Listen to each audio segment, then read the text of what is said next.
pagi ini Bapak lihat kalian pada seger-seger nih, ya, pada kelihatan bahagia nih, ya. Supaya tambah semangat, mari kita coba tepuk semangatnya. Ada yang masih ingat semangat? Ya, coba tepuk semangat.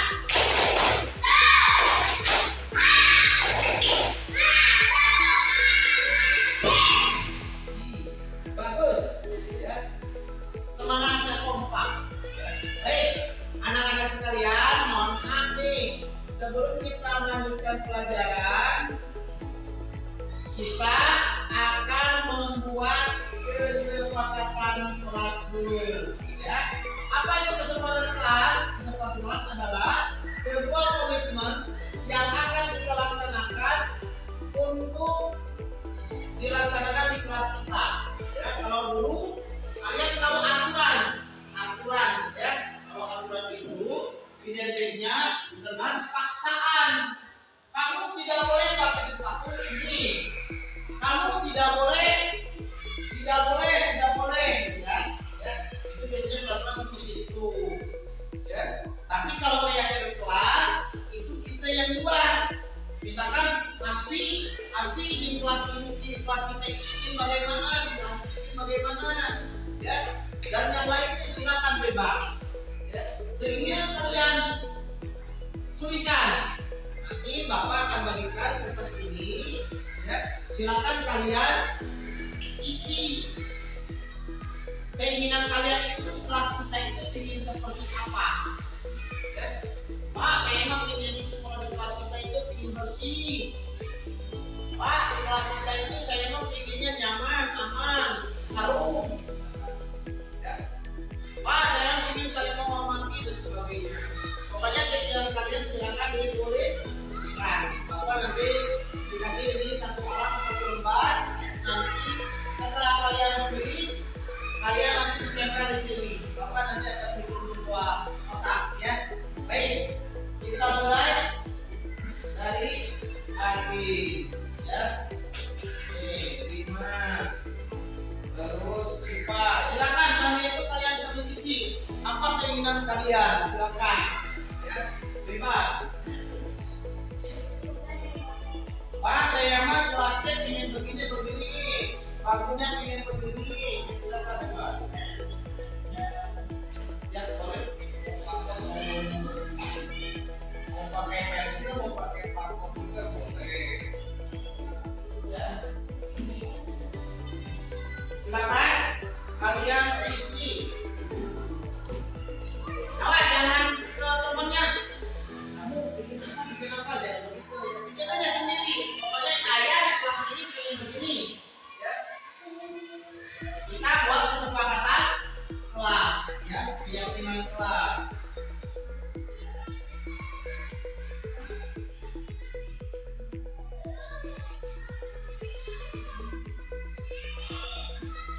Nanti kalian silakan tempelkan di sini, ya.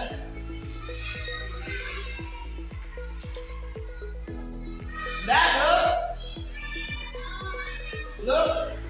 Ya, apa kasih waktu 2 menit, ya, mengisi. Nanti kalian silakan tempelkan di papan tulis. Nanti kalau kalian sudah selesai, kalau misalkan kalian sudah selesai nih bikin ini, kita nanti ambil yang samanya. Ya, yang samanya kita ambil satu. Misalkan Farid saling menghormati Pak. Ternyata itu Mas juga saling menghormati, berarti kita ambil satu. Ya, kita bikin kesepakatan kelasnya satu. Jadi saling menghormati. Atau Pak, ini disiplin Pak, kelas kita selalu ribut, misalkan ingin disiplin misalkan, silakan. Keinginan kalian seperti apa? Nanti kalian sendiri yang akan melaksanakannya. Ya. Kalian akan tahu nanti, oh ternyata selama ini saya telah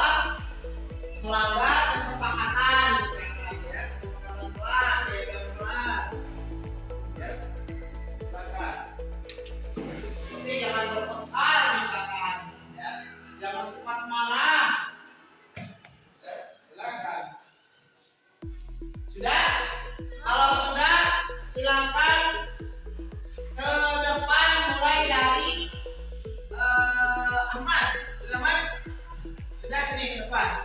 Kalian tempelkan di sini. Nih, tempelkan aman ya.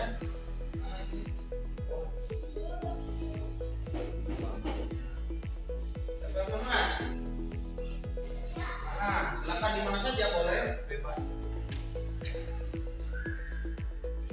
Jangan ada yang putihnya, kalau bisa yang di warnanya. Ya, itu kan sengaja warna. Nah, biar kelihatan kalau warna itu sana saja. Di yang warnanya saja. Di kali. Ya. Biar kelihatan maksud Bapak pakai kertas warna itu biar kelihatan. Ya. Silakan. Sudah? Siapa lagi yang sudah? Silakan ke depan. Kita tempelkan di depan sini. Nanti kalau sudah ini, kita bikin sebuah kesepakatan yang akan ditandatangan oleh kalian. Seterusnya orang menentukan, ya, kesepakatan kelasnya. Sudah, ini. Destri sudah.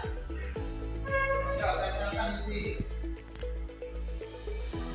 Tempelkan. Mau di mana saja mau bebas, boleh. Mau di bawah, di atas, di pinggir, boleh silakan. Ini sudah. Tempelkan.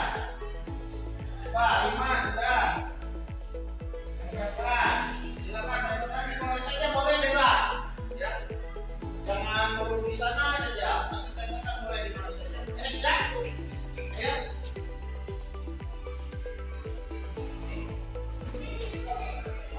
Tempelkan. Sudah. Di bawah juga boleh. Ya. Siapa lagi yang cepetan? Cepetan. Sini.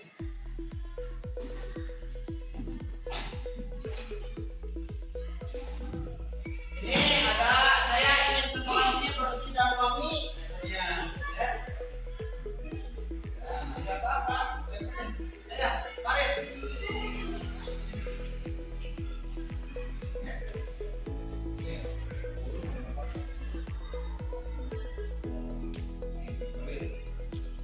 Ayo, siapa ayo?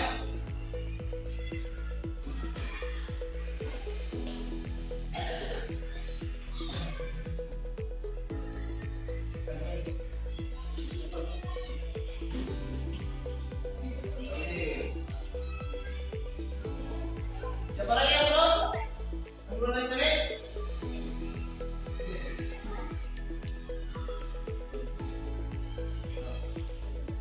Tempelin, ayo mana? Ayo, sini. Ya.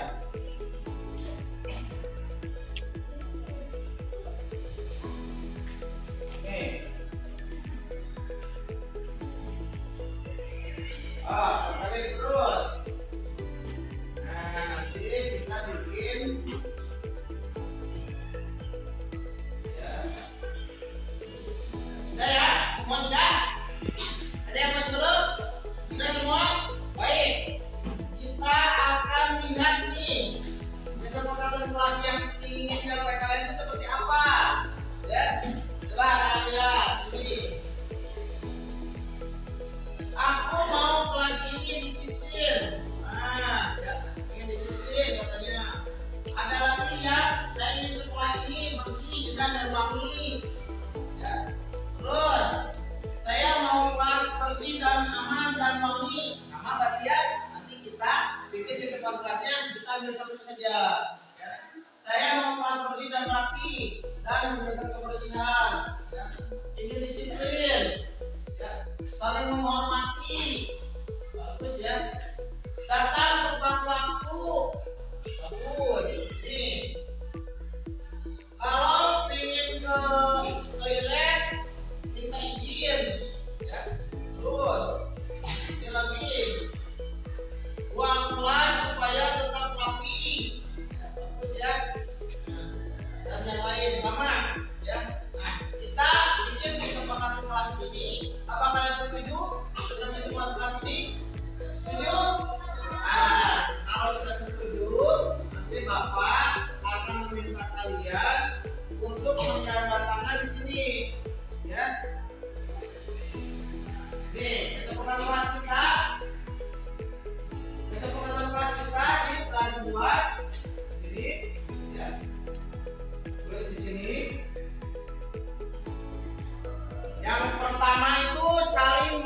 menghormati. Kedua, disiplin. Tiga, datang tepat waktu, minta izin bila ke toilet. Yang kelima, sopan santun. Nah, ini akan kalian tanda tangan, ya, sini. Semua akan menanda tangan. Siap untuk menanda tangan? Kita bikin bisa mengatur, siap? Iya, baik. Kalau sudah kalian siap, silakan untuk tanda tangan. Yang ke depan, Romi dan Hasti, silakan. Itu spidolnya ambil sana. Cepetan. Cepat ya.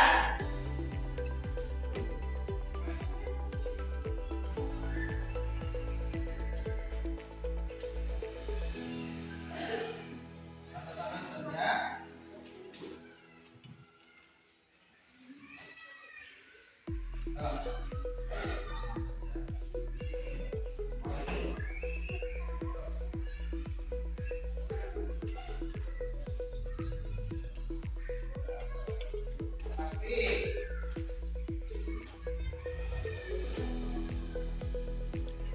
Kemudian Kesia sama Alia. Kesia sama Alia. Setelah itu Rima dan Anissa. Ayo silakan. Nih, Kesia, Alia. Ayo silakan.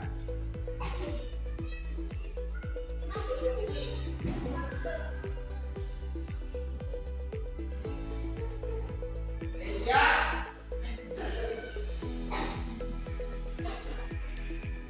Rima, Anissa, silakan. Fabian sama Alia, silakan ke depan.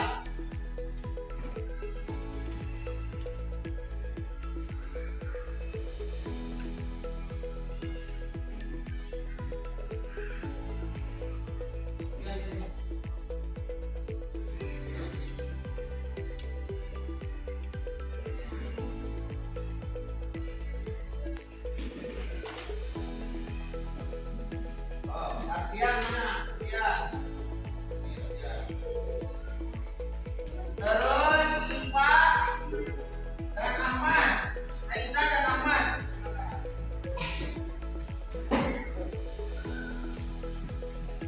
Setelah itu Destri sama Budi.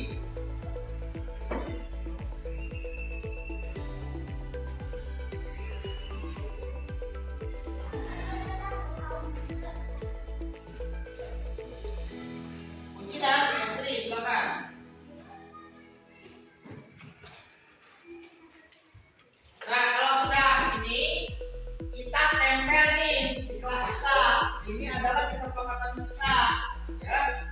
Kita komitmen bahwa kita di kelas kita itu harus saling menghormati, ya. Jangan sampai ada yang lagi nulis, kalian ganggu, jadi berantem nanti, ya. Kita harus saling menghormati, disiplin, ya. Disiplin ketika guru sedang menerangkan, kalian jangan di sana kemari pindah tempat, apalagi di sana keluar, ya. Yang berikutnya adalah datang tepat waktu. Misalnya guru, kalau guru datang, kalian harus sudah di ruang kelas, ya. Minta izin bila ke toilet. Nah, kadang-kadang kalian pergi saja, ya, tanpa meminta izin. Sekarang karena sudah ada kesempatan kelas, maka itu harus dilaksanakan. Yang berikutnya sopan santun, guru, sesama, ucapan dan perilaku. Contoh ucapan, jangan sampai mengeluarkan kata-kata kotor, ya, teman misalnya sampai nyebut apa, ya, jangan ya. Ini karena kita harus sopan santun, ini adalah kesepakatan kita di kelas, ya. Dan tentunya kelas selalu rapi. Sudah siap melaksanakan ini? Nah, kita laksanakan bersama-sama. Bapak Ibu sama harus melaksanakan ini, jangan kalian saja, ya. Mudah-mudahan dengan adanya kesepakatan kelas kita ini untuk kelas 3, kita menjadi anak yang mempunyai profil pelajar Pancasila, ya. Anak yang soleh, anak yang soleha, ya. Baik, sampai di sini yang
Bismillahirrahmanirrahim. Assalamualaikum warahmatullahi wabarakatuh.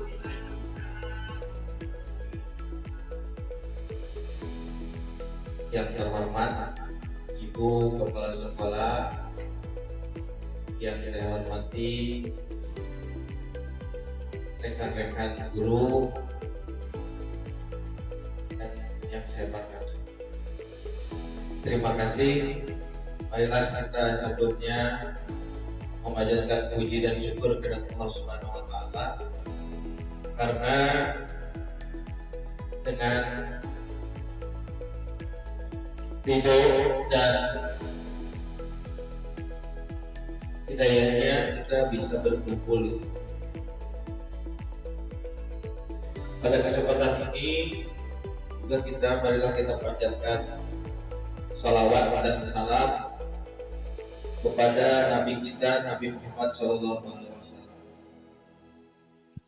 Ibu dan Bapak yang saya banggakan, pada kesempatan kali ini, maaf, saya berada di tempat bukan dalam artian untuk menggurui, tapi kita berbagi saja. Barangkali apa yang nanti saya sampaikan bisa bermanfaat, khususnya bagi saya pribadi, ya bagi kita sebagai pendidik. Ibu dan Bapak, pada kesempatan ini saya sampaikan dulu bahwa saya mengikuti calon guru kontrak angkatan 9. Ini adalah modul terakhir di bab 1 atau di modul 1.4 tentang budaya positif di sekolah. Tapi sebelum ke budaya positif di sekolah, tentunya kita harus tahu dulu latar belakang pendidikan itu seperti apa. Kadang-kala kita jarang memahami apa makna apa dan nilai serta peran guru itu seperti apa. Maka mudah-mudahan hari ini kita akan membahasnya. Baik Ibu dan Bapak, pembelajaran pada dasarnya itu adalah menuntut anak. Ya, ini berdasarkan filosofi KHD. KHD itu belajar lewat cara. Itu adalah pahlawan pendidikan, ya. Kita tahu bahwa pahlawan pendidikan kita itu adalah belajar dewantara. Menurut belajar dewantara, pembelajaran itu adalah menuntun anak menjadi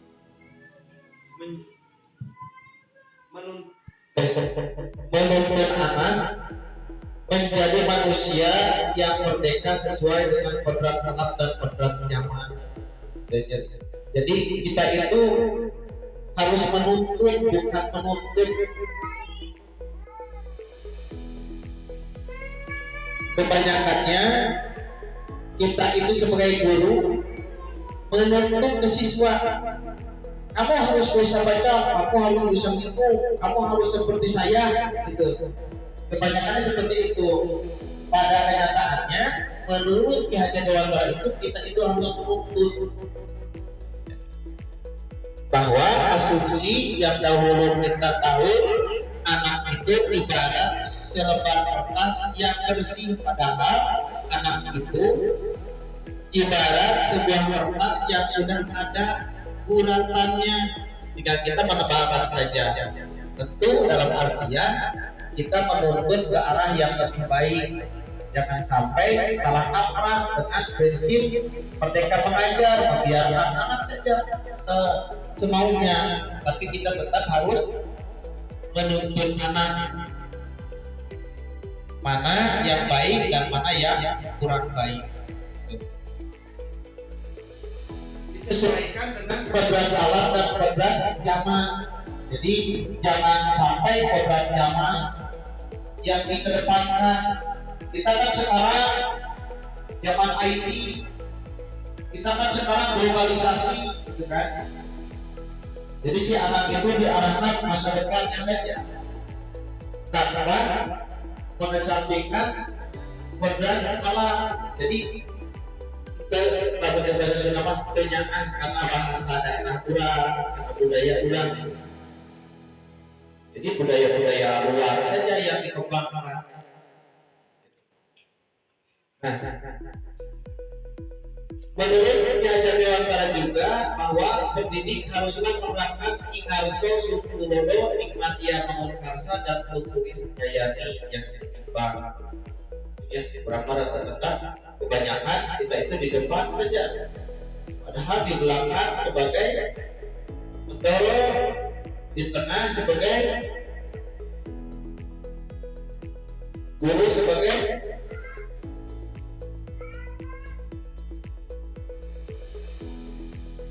teman,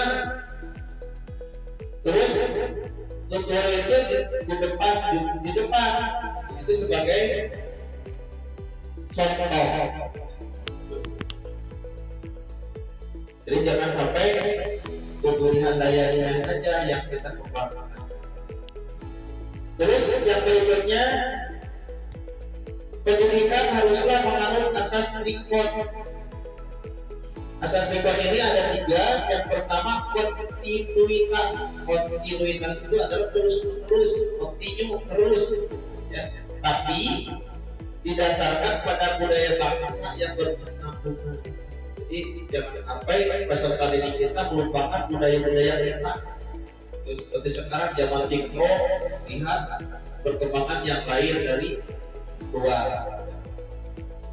Yang berikutnya adalah konvergen, pendidikan memanusiakan manusia. Tadi pada dasarnya manusia merdeka itu tidak ada tekanan dari yang lain. Nanti kita akan bahas bagaimana, apakah cara pendidikan kita itu sudah relevan atau tidak, karena masih banyak guru-guru yang melakukan berdasarkan hukuman, penghargaan, kan, mengajar ke siswa itu. Yang berikutnya adalah konsentris, pendidikan menghargai keberagaman. Karena di suatu pendidikan itu tidak hanya melulu orang Sunda, pasti ada orang Jawanya, ada orang yang lain dari suku bangsa yang lain.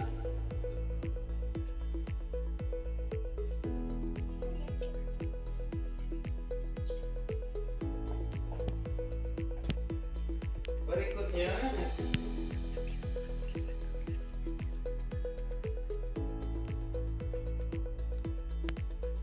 nah ini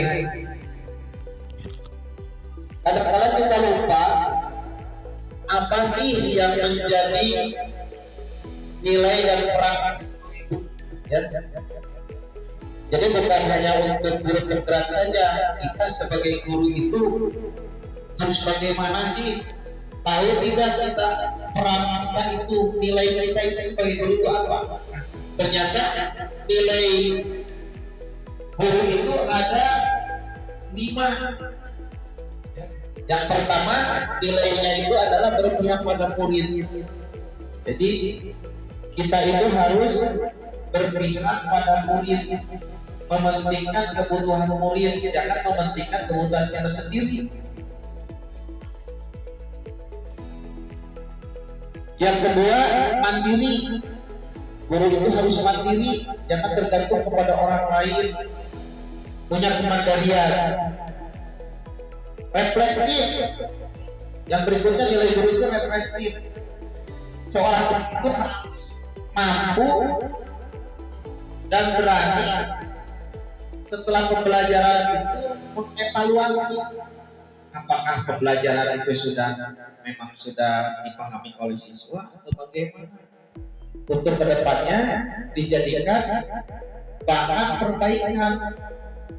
Oh, ternyata siswa yang lagi diajar sama kita itu pas waktu ngajar mereka tidak, atau banyak yang belum memahami apakah metodenya yang salah, atau cara kita mengajar yang salah, atau perlakuan kita yang kurang tepat. Yang berikutnya, kolaboratif. Seorang guru tidak bisa sendiri, harus kolaborasi dengan rekan-rekan yang lain, dengan pas sekolah, dengan guru yang lain, dengan siswa, dengan orang tua. Jangan sampai guru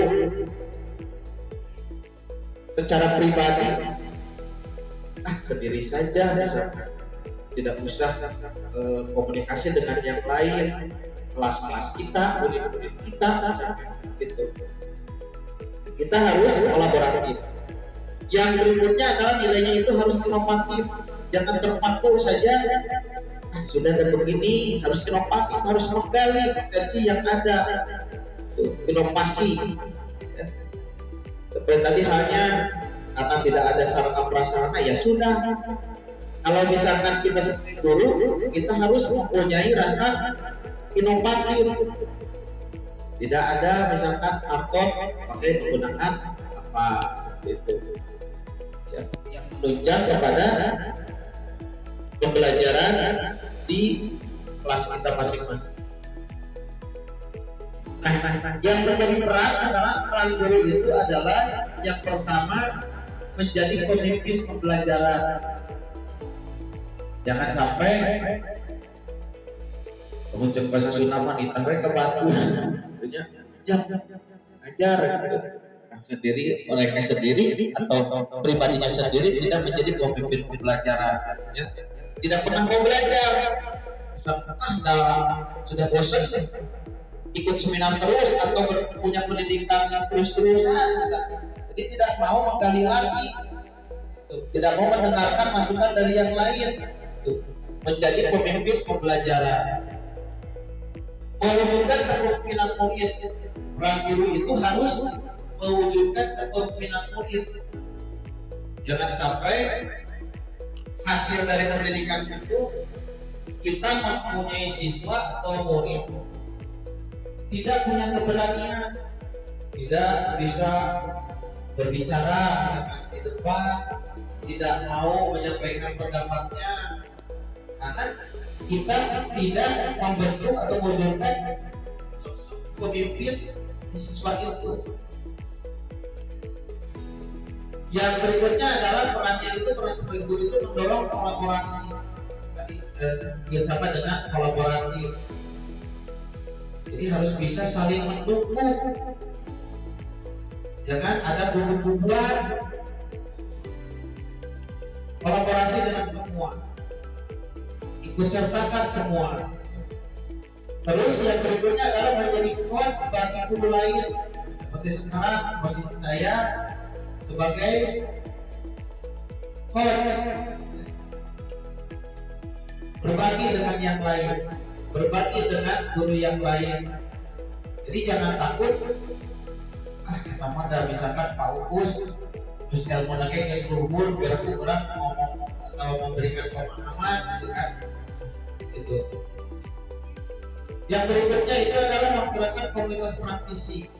Ikut gerakan seperti kalau di SD ada KKG, kalau di SMP ada GMP, kalau di PAUD ada Himpaudi, yang seperti itu. Jadi menggerakkan komunitas praktisi. Ya.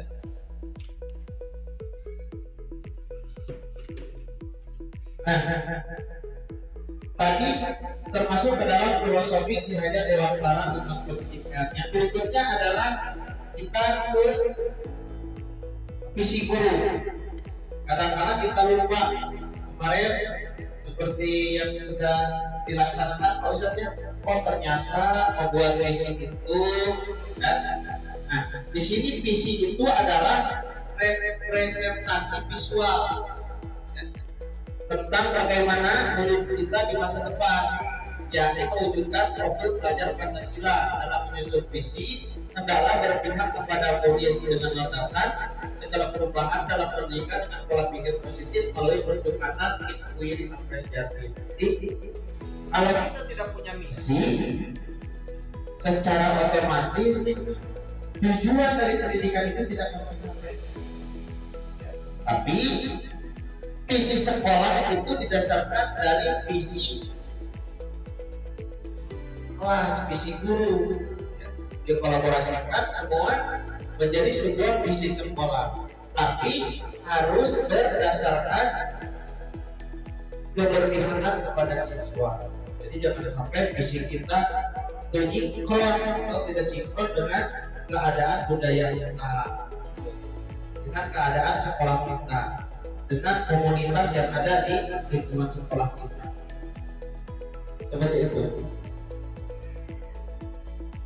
Nah, yang berikutnya, yang kalau misalnya tadi kita sudah pelajari atau memahami tentang filosofi pendidikan bekerja dewasa, terus kita tahu tadi bagaimana nilai dan peran kita sebagai guru membuat misi, sudah tahu. Nah, sekarang kalau sudah tiga itu terbentuk, maka akan dengan tersendirinya di sekolah kita itu menuju kepada budaya positif. Budaya positif di sini adalah menciptakan rasa aman dan nyaman bagi murid selama proses pembelajaran. Jadi tadi visinya berpihak ke murid, terus gurunya sudah tahu bagaimana apa itu nilai kita sebagai guru dan peran kita sebagai guru. Kolaborasi sudah secara otomatis di sekolah kita itu akan tumbuhlah rasa budaya positif, sehingga kita sebagai guru mengajar juga tenang, nyaman, siswa juga sama merasa terlindungi dengan keberadaan di sekolah. Jangan sampai siswa tersebut datang ke sekolah merasa takut, tidak nyaman, karena kita sebagai guru sudah memahami bagaimana peran dan nilai kita sebagai guru. Nanti kita akan bahas yang berikutnya, disiplin positif. Kita banyak membicarakan tentang disiplin, beberapa disiplin. Nah, disiplinnya disiplin seperti apa? Di sini adalah disiplin positif. Disiplin positif merupakan pendekatan mendidik anak untuk membentuk kontrol diri dalam pembentukan kepercayaan diri, yang akhirnya dengan disiplin itu timbul dari rasa intrinsik atau kinerja rohani muda, bukan berdasarkan keterpaksaan. Disiplin terpaksa kesium ke paulus, sium bukan anak atau umum kakis tuh, tapi nanti berdasarkan kesadaran sendiri.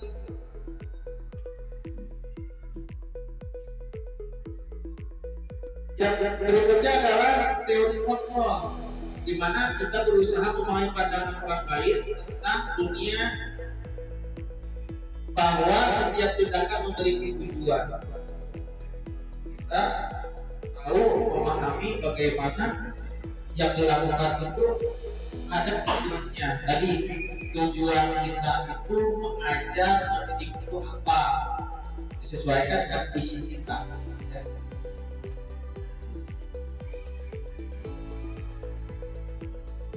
Teori motivasi hukuman dan penghargaan. Manusia itu terbagi dari tiga sebetulnya. Yang pertama, dia mau melaksanakan kalau cuman banyak sekali. Kalau misalkan kita tidak kerjakan, tidak ikut, nanti hukumannya apa ya? Biasa seperti itu. Yang kedua, ada penghargaan. Dia ikut itu karena ada penghargaan. Misalkan kalau saya ikut pasti dapat uang atau pasti karir saya cemerlang. Yang ketiga, ada seseorang itu terbuka karena rasa dari dirinya, apa yang nilai apa yang akan jadi terhadap diri saya setelah melakukan itu. Jadi tidak ada implikasi karena takut hukuman atau karena ada penghargaan. Dengan sendirinya penghargaan dan hukuman itu tidak akan terjadi kalau merasa diri kita sendiri telah mampu mengaplikasikan nilai tersebut. Nah, yang kita tahu adalah tentang hukuman. Biasanya anak kita beri sanksi, dihukum, jadi seperti itu. Hukuman itu apa sih? Hukuman adalah bentuk pengendalian perilaku seseorang yang bersifat memaksa dan menyakitkan. Karena dulu itu mindsetnya masih berpikir bagaimana cara merubah seseorang itu supaya nurut dengan hukuman. Ternyata hukuman itu adalah pengendalian perilaku seseorang yang semakin memaksa dan menyakitkan. Terasa oleh kita kalau misalkan bangun kesiangan, tidak tahu di sekolah permasalahannya apa. Nah, kita itu habis membantu orang tua, ada siswa kesiangan terus karena ada sanksi, dihukumlah. Dia akan merasa sakit, akan membekas seumur hidup, ya. Nah, sekarang mindset kita akan berubah dari bentuk hukuman menjadi bentuk keyakinan kelas atau peraturan. Biar anak-anak tidak ribut, kita bikin aturan kelas, peraturan kelas. Jangan ini, jangan itu, tidak boleh ini, tidak boleh itu.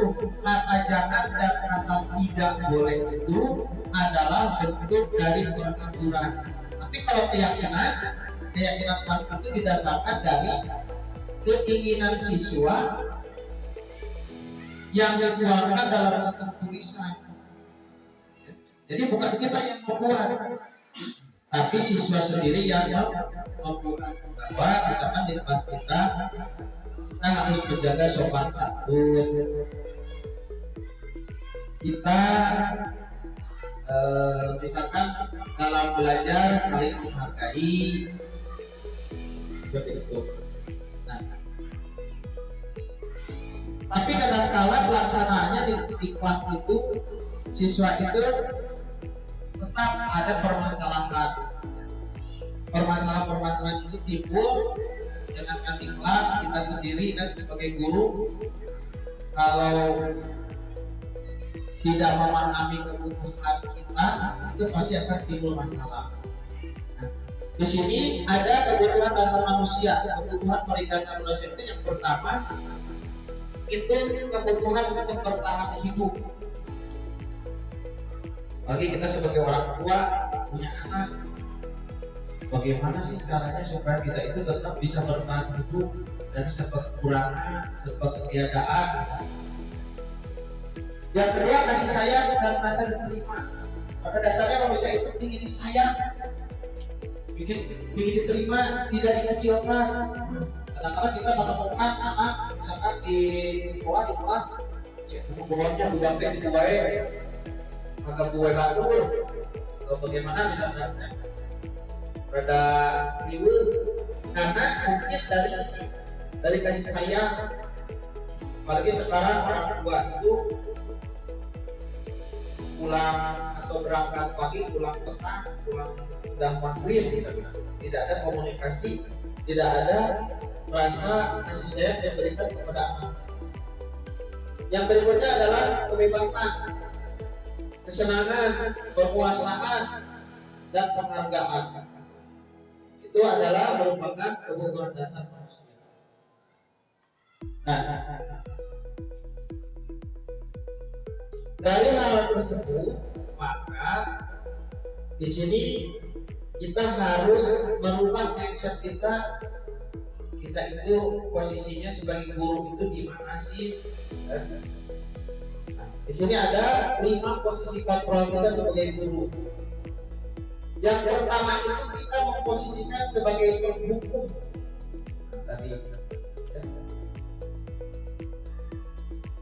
penghukum itu kelihatan sadis, selalu menyalahkan. Kamu ini bagaimana? Kesiangan terus, atau kamu tidak mengerjakan PR. Kamu berdiri di depan kelas misalkan. Terus yang kedua itu posisi kedua kita sebagai pembuat rasa bersalah. Kalau pembuat rasa bersalah, kita itu ke siswa tidak dengan marah-marah, tapi memberitahukan bahwa kamu itu salah. Kamu itu salah telah membuang sampah sembarangan. Yang berikutnya adalah posisinya adalah sebagai teman. Nah, kalau teman mengasihkan, jadi ketika siswa ada masalah, kita posisinya sebagai teman. Ayo kamu curhat ke bapak. Bagaimana? Kamu jangan takut dengan bapak. Anggap saja bapak itu teman, tapi hal ini bisa saja mengurangi bukan harga diri. Hormat siswa kepada guru biasanya karena dianggap teman tadi. Yang berikutnya adalah pemantau. Pemantau itu posisinya kita itu berpatokan pada peraturan. Kenapa kamu tidak mengerjakan tugas? Kalau guru itu bukan peraturannya tidak boleh mengikuti pelajaran, harus berada di luar atau kamu harus lari misalkan se-20 menit gitu. Jadi pemantau. Nah yang terakhir ini adalah sebagai manajer. Kalau sebagai manajer itu kita menanyakan dulu latar belakangnya tanpa merasa beresuk, tanpa bermuka marah, tanpa suara yang lantang, tanpa suara yang keras, menanyakan apa permasalahannya, kenapa sampai siswa ini melanggar keyakinan kelas yang telah dibuat. Terus membiarkan siswa itu bertanggung jawab, membuat siswa itu dengan sendirinya akan timbul rasa tanggung jawab, tidak merasa tertekan, karena memposisikan kita sebagai manajer, memahami apa ini permasalahannya dan membiarkan siswa tersebut mencari solusi dari perbuatan yang dilanggar. Misalkan siswa tidak mengerjakan PR, apa kamu tahu misalkan ini kamu telah melanggar kesepakatan kelas bahwa kalau tidak mengerjakan tugas harus membuat cerita misalkan di depan kelas misalkan gitu. Jadi ada hal yang positif. Jadi jangan sampai tidak mengerjakan tugas atau tidak mengerjakan PR matematika, siswa disuruh lari atau disuruh membersihkan WC misalkan. Itu kan tidak ada korelasinya. Berikutnya adalah segitiga restitusi, ya. Jadi tanpa hukuman, kalau restitusi itu tidak tanpa hukuman. Tahapan proses restitusi itu yang pertama adalah menstabilkan identitas. Jadi ketika ada siswa yang bermasalah, kita itu menanyakan dulu kenapa sampai kamu berbuat itu dengan lemah lembut tentunya.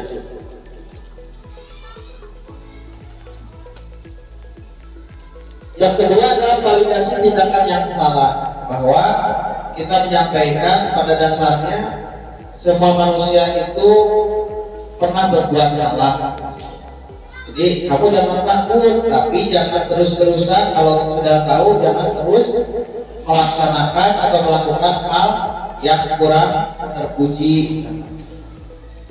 Yang berikutnya adalah menanyakan keyakinan. Hal ini adalah untuk membentuk karakter siswa yang bertanggung jawab tanpa adanya unsur paksaan. Gitu ya.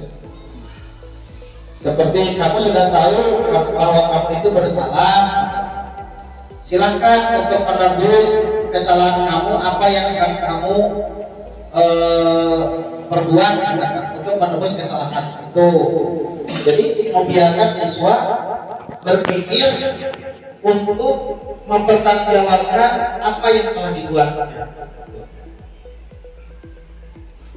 Dan demikian ibu bapak semua yang dapat saya sampaikan, semoga apa yang tadi saya sampaikan itu dapat bermanfaat, terutama bagi saya pribadi, bahwa oh ternyata kita tahu sekarang bagaimana sih sosok seorang guru itu.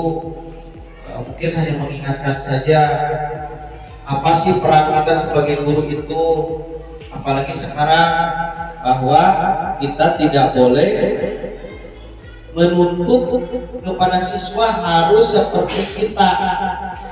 Kita itu diwajibkannya adalah menuntut mereka menyesuaikan dengan kodrat alam dan kodrat zaman. Seperti itu. Terima kasih, saya ucapkan terima kasih terutama kepada kepala sekolah yang telah memfasilitasi saya untuk menyampaikan hal ini, dan juga terima kasih kepada rekan-rekan guru. Semoga sekali lagi apa yang saya sampaikan dapat bermanfaat bagi diri pribadi, umumnya untuk kita semua. Amin. Terima kasih. Wabillahi taufiq wal hidayah. Wassalamualaikum warahmatullahi wabarakatuh.